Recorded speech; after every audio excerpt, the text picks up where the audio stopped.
No! Man, I need a new Wii remote. This thing sucks. Hey, what you got there? A new Wii remote and a game? Oh man, you're so nice! That is why I have you around. That is why. Wait a second. Okay, how did he get to the store? Where did he get the money for this? And why is he being so nice? This is freaking me out. Okay, Balrog, think your response carefully. Oh, Wario, you're so silly. It's not even Christmas anymore. You don't have to get me a gift, but I do enjoy the offer. Oh. Oh, Wario, do you really want me to? Well, I did like the 2010 version, so can't be that bad, right? Right? Okay, seriously, stop staring at me like that.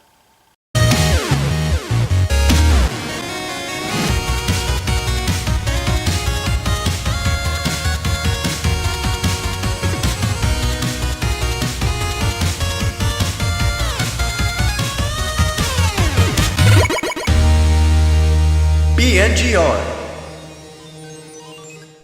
Sequelitis. What is it? What are the symptoms? And why do so many video game companies catch it in fatal doses? Well, when a new IP is successful, it usually shows the creators that they're doing something right. Something about it made it stand out to people, and naturally, fans of the game will crave more of it. But you see, sequels are supposed to build on what people loved about the original, while tossing in new ideas and fixing any problems the original had. I mean, if you're gonna spend years of your life making another similar game, don't you want to make it special? Well, unfortunately, as many of you've seen over the years, companies tend to forget this. Some of them will start to see their series as a cash cow, and dish out as many formulaic sequels as they can until people just get sick of it. This is sequelitis, one of the biggest problems in the current gaming industry, and will continue to be as long as fans still support it. But as we've seen many times before, sequelitis can kill a series a lot sooner than people think.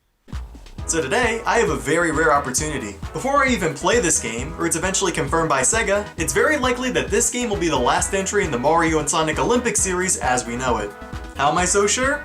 Well, there's several symptoms. Number 1, a party game entirely based around random motion controls just isn't cool anymore. I mean, maybe it was in 2007, but if you really want something like that, there's tons of alternatives on the Wii already. Number 2, there's no handheld version this time, which should immediately throw some red flags because the 2012 version on 3DS alone sold over 1 million units. But the final nail in the coffin is what doomed this series after its second entry, its premise. So let's talk about some console wars, shall we? So as many of you know, Nintendo vs. Sega had one of the biggest video game rivalries ever. Super Nintendo had Mode 7, Genesis had Blast Processing, N64 had Polygons, Dreamcast had Online Play, Game Boys ate my free time, Game Gears ate my batteries. Like, a lot of them. Like, no! But thanks to Sega making an extraordinary amount of bad decisions in the mid to late 90s, they had no choice but to leave the hardware business entirely and put their games on the same platforms they'd fought against for many years. But the weird thing is, instead of being all butthurt about losing, Sega actually formed a close relationship with Nintendo and even co-developed F-Zero GX with them. So when Sega got the rights to make an Olympics game, they were like, "Hey Nintendo, you want to put our characters in a minigame collection? Take all our money!" And with that, Mario and Sonic at the Olympic Games was born. Now I remember buying this game right after I started high school. Everyone was talking about it. Mario and Sonic in the same game? There's no way that can be bad. And then we all bought it. And then we all realized the whole game was just shaking your Wii remote until your arm falls off. So then we all traded it in for Super Mario Galaxy and we all lived happily ever after. The end. But what's interesting is that the game got mixed reception from critics and users, yet it still sold over 7 million units! So unlike most best-selling games, Sega had a problem to fix. People wouldn't fall for the same trick twice. And if there was ever a game that completely changed my mind about a series, it was Mario and Sonic at the Olympic Winter Games. And yes, the titles do get longer every time. It's just how it is. Now on the surface, the game may just seem like another waggle fest, but Sega made so many improvements to the game. There's a single player campaign where you play some of the minigames for 17 days, just like the Olympics. The minigames are more about precision this time, which makes you feel like you have a lot more control over your character. There's a party games mode where players earn points by winning minigames rather than just choosing individual events. And on top of that, there were tons of unlockables and achievements to collect. It may have only gotten marginally better scores, but in my heart, I knew it was a better game, and I played the crap out of it as a teenager. And then London 2012 came around and they did the same crap as the original. The events were almost the same, only a few modes from the Winter Olympics returned, and the game doesn't even use Motion Plus, which is pretty ridiculous seeing Wii Sports Resort have been out for over 2 years. But besides the trivial things, the main problem is that by going back to the Summer Olympics, creativity kinda goes out the window. The developers are stuck to the events in the Olympics and can only switch things up through various game modes and themed events, which makes the game feel more like an upgrade than a sequel. But despite that, the Wii and 3DS versions combined still sold about 5 million units. That's a lot of sore arms. But now, Mario and Sonic at the Sochi 2014 Olympic Winter Games, wow, that's a long title, has only sold about 200,000 units as of this review. Now that may sound like a lot at first, but when you think about the time period this game's been out, the 2012 version, a rehashed version of the original game, already had 10 times the amount of sales. So now, it's time to figure out why, and see if it's any better than the original Winter Games. And if not, at least I got this thing, right? And it's blue. It's kind of my favorite color, as you've seen.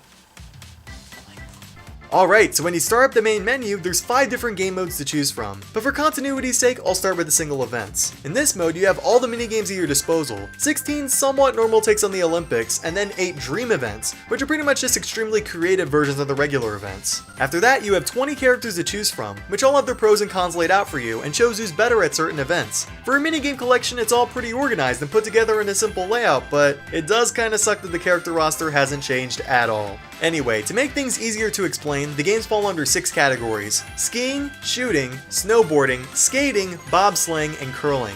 All the games feel really fleshed out too, and have more depth than something like, say, a Mario Party game would have. And what's even crazier is that they're all actually fun to play, and I gotta admit, a minigame collection with nothing but a decent lineup of games is really hard to pull off. So without further ado, it's time to go over each minigame individually. You know what? Since Wario bought me the game, I think it's only fair to play as him. Does that make you happy, man? Wait a minute! First up are the skiing minigames. Now as you'll see by most of these modes, the way these games control vary by the mode you're playing. Some games will have you tilting the controller to move around, or touch flags, or ride airstreams, while others will make you do crazy hand gestures for stunts. Very crazy hand gestures. Oh. And thanks to the added Wii Motion Plus support, the controls of these are also a lot better than the Wii version, and I rarely had any problems. So I guess I don't really have much to complain about here.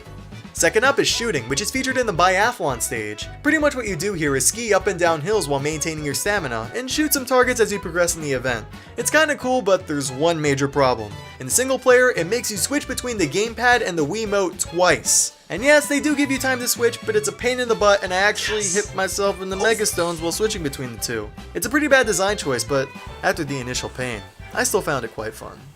Third up is snowboarding, which controls kinda like the skiing portions, with the exception that you can drift like in Mario Kart. In one of the modes, you'll even end up doing some cool tricks, and even when you're not, you still have to get air and land in the right position, which in itself has a nice step to it. The only problem is, once again, that the first player is forced to use the gamepad for all of them. I mean, I'm fine with doing it, but if I play multiplayer, I'm obviously going to have an advantage with smoother controls. It's not fair game like it is in the 2010 version, you know? Fourth up is skating, in which most of them rely on making certain gestures. In speed skating, you swing your times back and forth to find a rhythm, while in figure skating, you're given these in more complicated and varied fashions, like spinning. Too much spinning.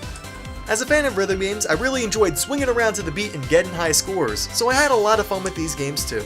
However, there's one skating game I didn't like so much: ice hockey. The problem I have with it is that it plays almost exactly like a poor man's Super Mario Strikers. You whack a puck, people whack it from you, you shoot. It's really nothing mind-blowing, but it's a fun pick up and play game with friends. However, as a single-player experience, it's unfortunately too simplistic to get any enjoyment out of it. Number 5 are the bobsleighing stages, which are surprisingly the ones I've replayed the most. All you really do is tilt the bobsleigh around or give commands in the 4-man bobsleigh event, but staying on the give and boost line is actually really freaking hard. Out of all the minigames I've played, it's the one that requires the most precision with your movements, so I feel like it's really fun to aim for high scores. And last but definitely not least is curling, and I gotta say, the way they retooled this game was fantastic.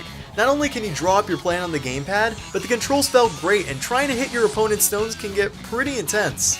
Okay, maybe I could have worded that better. As a man that knows nothing about the Olympics, it's kinda like Wii Sports Bowling mixed with shuffleboard, and the results are actually way better than you would think. Expect to taint your friendships if you play this at a party. Now as for the dream events, well, I don't want to spoil the whole game for you, but compared to the others, these events are phenomenal. They can range from things like a sledge race with bullet bills, or beating a boss in Sonic while figure skating, and there honestly isn't a single one I don't like. I just kinda wish the game had more of it. you know? But now that we got the positives out of the way, it's time to talk about the one big fault that hurts the game, which is even bigger if you played the 2010 version, the game's audience. So let's get straight to the review and I'll show you what I mean. And I even got good music this time.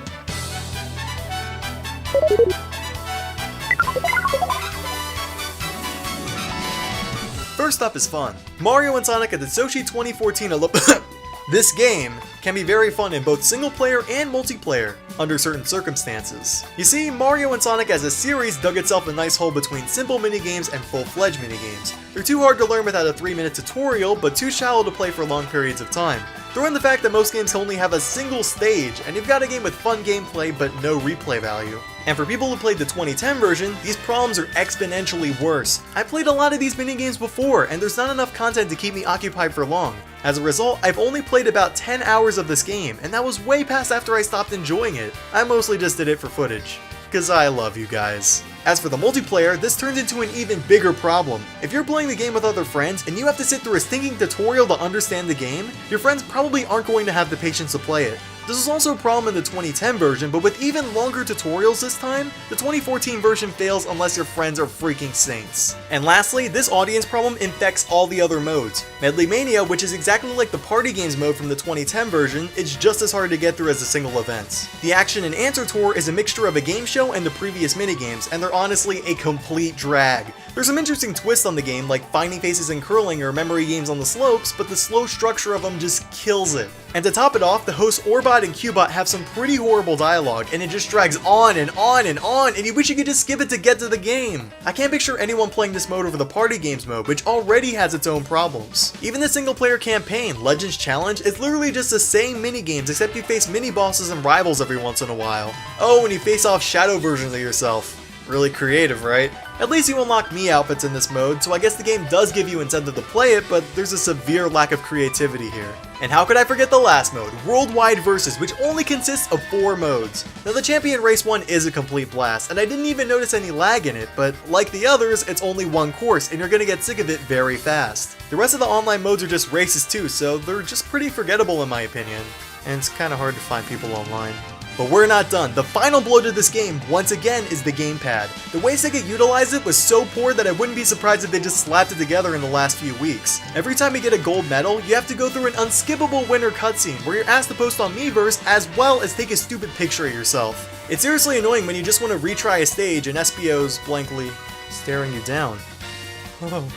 And of course, there's the gamepad being shoved down your throat in single-player modes, and the useless Mario and Sonic channel, which is pretty much just the records and achievements tab you find in a main menu. There's just so much wasted potential here. In short, the circumstances for fun differ, so I give it a check minus for veterans and barely a check for newcomers. Second up is looks, and this game is very clean to look at. The character models are great and full of charm, especially Wario, just look at that face. And the wintry backgrounds are all very detailed. And don't even get me started on the ice hockey stages in Delfino Plaza, cause they're freaking beautiful! But unfortunately, the crowds do look very crude and pixelated, and since they're in almost every minigame, it's bad enough for me to give it a check.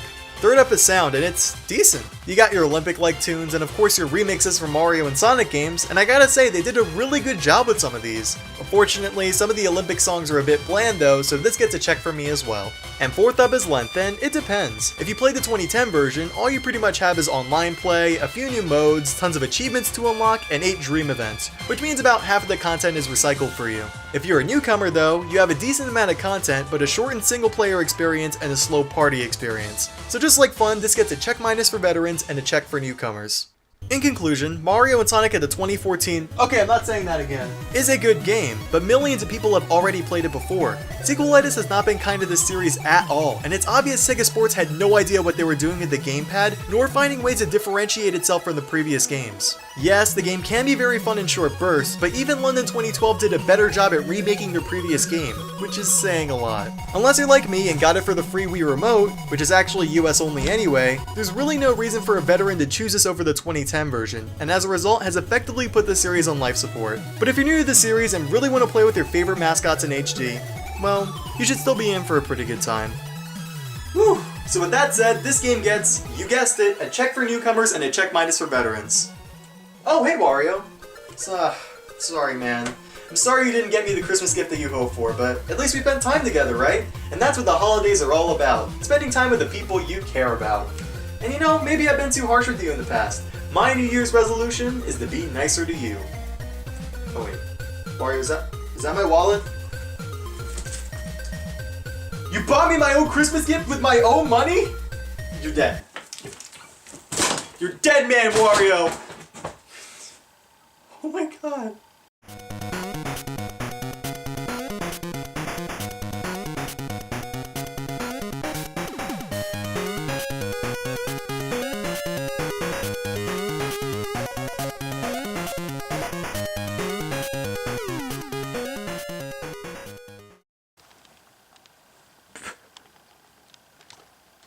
Wario, look what you did.